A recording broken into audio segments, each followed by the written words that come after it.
The psychology of a child who felt invisible at home, deep wounds. The high-impact hook and core paradox, extended opener.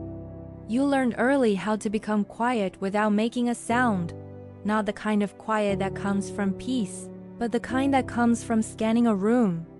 Reading faces, listening for emotional weather. You knew when to speak and when to disappear. You knew how to make yourself smaller without anyone asking.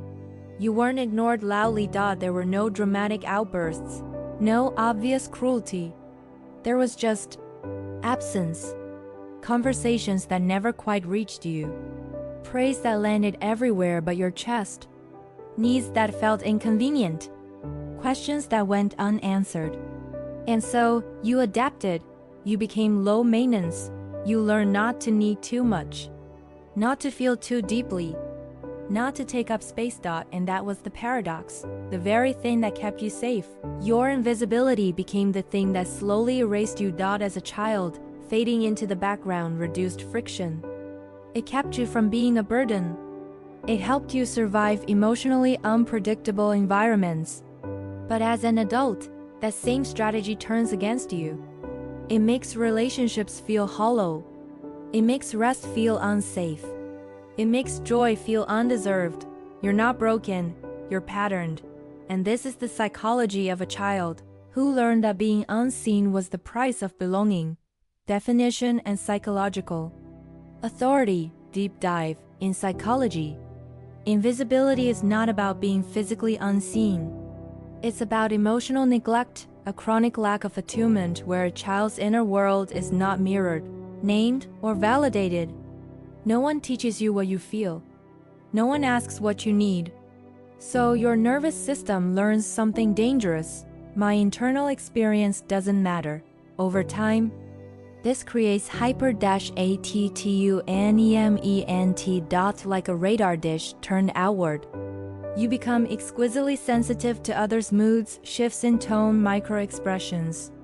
You learn to track emotional safety by monitoring everyone else because no one is monitoring you.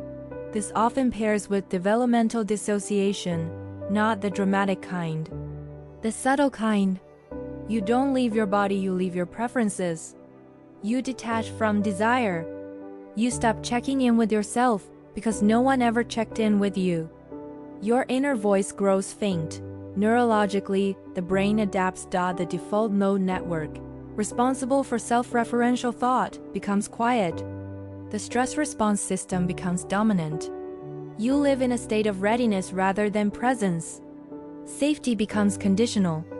Visibility feels risky. You become a child who survives by not being noticed, and survival becomes identity. The emotional cost and philosophical weight, the core of the pain. The deepest wound of invisibility is not loneliness. It's self-erasure. You learn that love arrived when you were easy, when you didn't interrupt, when you didn't ask, when you didn't feel too much. And so you sacrificed authenticity for belonging. Over and over again, this is an invisible grief. You mourn the version of yourself that never got to be loud, messy, curious, or demanding. You grieve a childhood where your inner world had to remain untranslated.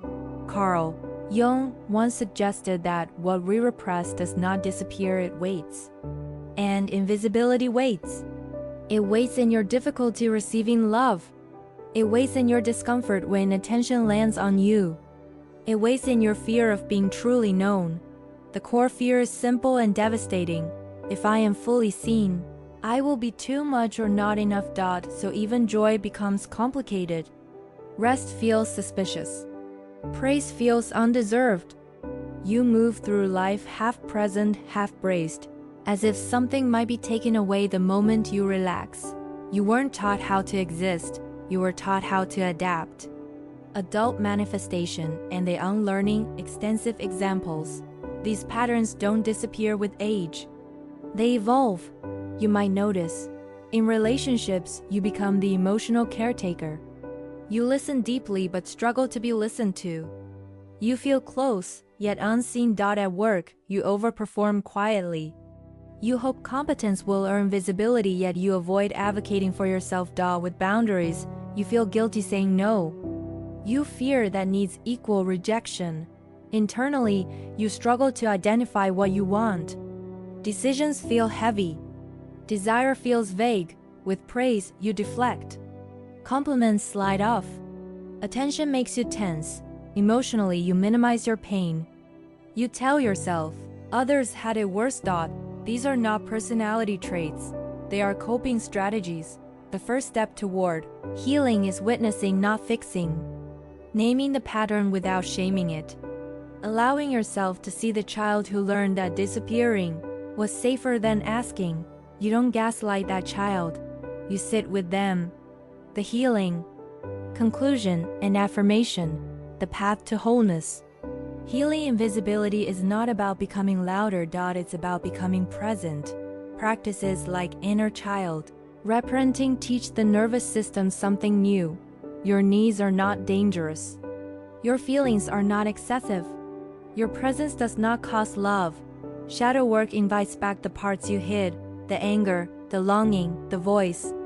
And choosing softness, again and again, teaches your body that rest is not abandonment. You learn to be seen by first seeing yourself. The goal is not to be fixed. Is to be whole. To take up space without apology. To let your inner world matter. To stop disappearing in rooms that no longer require it. Because the truth is this: you were never invisible. You were adapting to an environment that couldn't meet you. And now, you get to choose differently. If this spoke to you, share it with someone who learned to disappear too.